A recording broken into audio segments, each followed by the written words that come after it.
Sminoff nawe Mafikizolo ngithi nje bobhuti la nginibongise ngomsebenzi nesinikeze wona kulonyaka.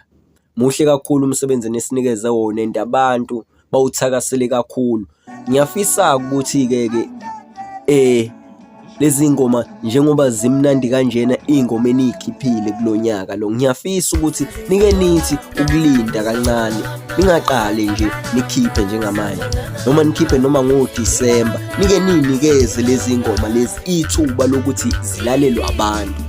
At least ke ningakhipha noma ama remix engoma ozoyizwa ukuthi le ngoma le ngingakhona ukuyi-remix, ngoba njengamanje lezi ngoma akufanele into uma ngabe ithi into isamnandi isagaya bese wona uzoyiphazamisa njengoqeda kusemnandi, uyabo.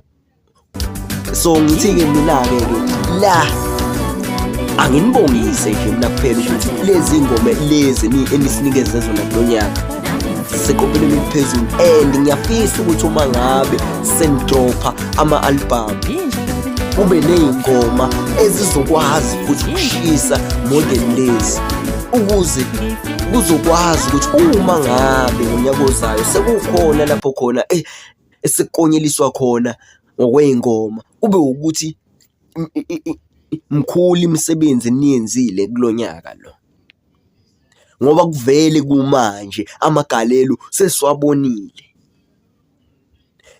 Okusho ukuthi nama-album enizowakhipha ngiyafisa ukuthi abe seqophelweni nawo eliphezulu. Ingakho ngithi ngiyacela ukuthi lezi ngoma seniyikhiphile njengamanje kulonyaka ningasheshe niyiphazamise, ziyekeni nje zidlalwe nje kanje. Nivele senisebenzile kumanje, senivele nje nina awena amagama seniwalobile.